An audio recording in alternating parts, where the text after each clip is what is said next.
اس دنیا میں ہر آدمی سکون کی تلاش میں ہے۔ کوئی جنگل بیابان کا رخ کرتا ہے، کوئی نیند کی گولیوں کا سہارا لیتا ہے، کوئی موسیقی میں سکون تلاش کرتا ہے، کوئی قدرتی مناظر میں سکون ڈھونڈتا ہے۔ کریم بخش بھی سکون کی تلاش میں مارا مارا پھرتا تھا۔ وہ گھر میں بیوی بچوں کے شور و غل سے جب بہت عاجز آ جاتا تو ندی کے پل پر جا کر بیٹھ جاتا اور گھنٹوں لہروں کو تکتا رہتا۔ ایک دن انہوں نے پیش امام تبارک علی سے اپنی تکلیف بیان کی اور مشورہ مانگا۔ تبارک علی نے کہا، میاں سنا ہے پڑوس کے گاؤں کیسر گنج میں ایک تجربہ کار حکیم ہے جو حکیم پرسکون کے نام سے مشہور ہے، ان سے مشورہ کر لو۔ اگلے دن کریم بخش اپنے گدھے پر سوار ہو کر حکیم صاحب کے مکتب پہنچ گئے۔ حکیم صاحب گھاؤں تکیے سے ٹیک لگائے سکون سے خراٹے لے رہے تھے۔ کریم بخش کے کھانسنے کی آواز سے چونک کر آنکھیں کھولی اور اسی انداز میں لیٹے لیٹے اس کی نبض دیکھ کر بولے، سکون چاہیے؟ جی سرکار۔ کریم بخش نے کہا، کتنا؟ جی بہت سا، یعنی مکمل؟ تو پھر 4 لوگوں کو لے کر آؤ۔ وہ کیوں جناب؟ بھائی مکمل سکون تو نہر کے پل پار والے قبرستان میں ہی مل سکتا ہے۔ نہیں جی اتنا نہیں، بس میں گھر میں بیوی بچوں کے گل کباڑے سے پریشان ہوں، 1 منٹ سکون سے نہیں گزرتا۔ گھر میں مرغا ہے؟ حکیم صاحب نے پوچھا۔ نہیں، مگر کیوں؟ کریم بخش نے اس بے تکے سوال کو سن کر کہا، آج ہی لے لو اور بس اب بھاگ جاؤ۔ اتنا کہہ کر حکیم صاحب پھر خراٹے لینے لگے۔ کریم بخش نے واپسی پر منڈی سے 1 مرغا خرید لیا۔ بچے تو مرغا دیکھ کر بہت خوش ہوئے اور اس کے ساتھ کھیلنے میں اور زیادہ شور کرنے لگے۔ 2 دن میں مرغے نے وقت بے وقت اذان دے کر کریم بخش کو عاجز کر دیا۔ وہ پھر حکیم صاحب کے پاس پہنچا اور ساری رواں دعا سنائی۔ حکیم صاحب نے اونگتے ہوئے پوچھا، گھر میں کتا ہے؟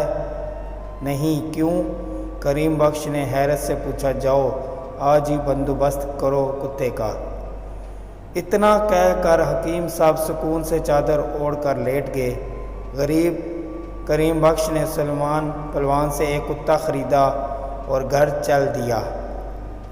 بچے کتا دیکھ کر اور خوش ہوئے۔ اب کتا اور مرغا دونوں مل کر شور مچاتے، گھر میں طوفان برپا رہتا۔ کریم بخش کا رہا سہا سکون بھی غیرات ہو گیا۔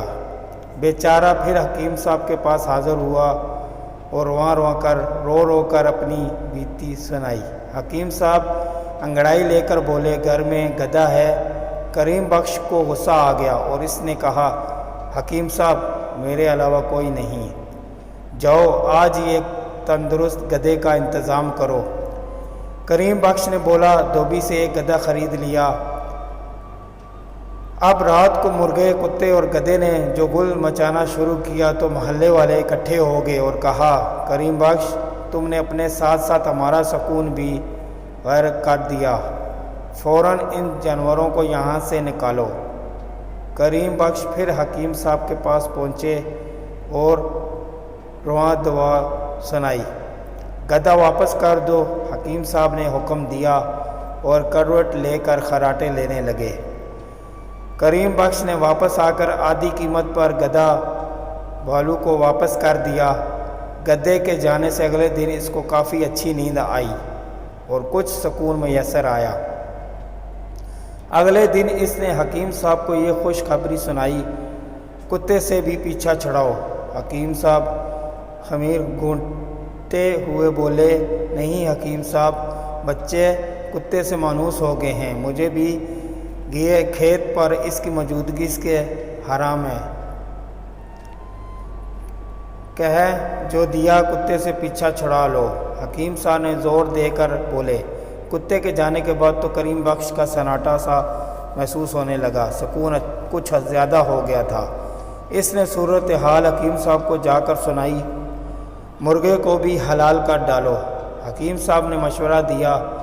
اب تو کریم صاحب سے برداشت نہیں ہوا اور وہ چیخا، حکیم صاحب یہ نہیں ہو سکتا، مرغے سے تو گھر میں سب محبت کرتے ہیں، جس دن وہ اذان نہیں دیتا لگتا ہے دن ہی نہیں نکلا، ابھی تمہارا علاج مکمل نہیں ہوا، جیسا ہم کہتے ہیں ویسا کرو، مرغے کا جانا ضروری ہے۔ حکیم صاحب نے سختی سے کہا، مرتا کیا نہ کرتا۔ بیچارے کریم بخش نے مرغے سے بھی پیچھا چھڑا لیا۔ اب اس کو ایسا محسوس ہوا کہ جیسے گھر میں کوئی ہے ہی نہیں۔ گھر کی خاموشی سے اس کو وحشت ہونے لگی۔ اس نے سوچا کہ اب علاج ختم ہو گیا ہے۔ آخری بار حکیم صاحب نے ملنے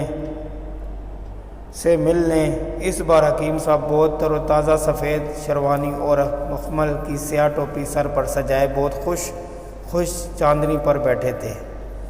جب کریم بخش نے گھر کے پرسکون حالات سے آگاہ کیا تو حکیم صاحب نے مسکرا کر کہا، اب تم ایک آخری کام اور کر لو، وہ یہ ہے کہ بیوی کو بچوں کے ساتھ میکے بھیج دو، ان سے بھی پیچھا چھڑاؤ۔ یہ سن کر تو کریم بخش غصے کو برداشت نہ کر سکا۔ اس نے چیخ کر کہا، حکیم صاحب، اب تک میں آپ کے لحاظ میں کچھ نہیں بولا، اب آپ نے بے تکے مشوروں کی حد کر دی۔ میں ہرگز اپنے بیوی بچوں کے بغیر نہیں رہ سکتا، سارا سکون اور خوشیاں انہی کے دم سے تو ہیں۔ اگر ایک دن کے لیے بیوی بچے چلے جاتے ہیں تو مجھے گھر کی خاموشی کاٹنے کو دوڑتی ہے۔ اب میرے گھر میں مکمل سکون ہے۔ اب میں آپ کے کسی مشورے پر عمل نہیں کروں گا۔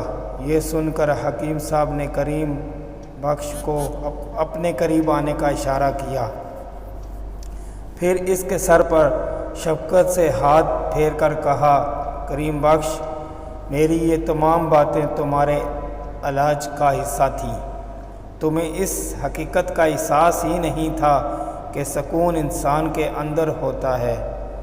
جو انسان اپنے اندر سکون تلاش کرتا ہے وہی زندگی میں کامیاب اور مطمئن رہتا ہے۔ جاؤ اب اپنے بچوں کے ساتھ سکون و آرام سے زندگی گزارو، بسر کرو۔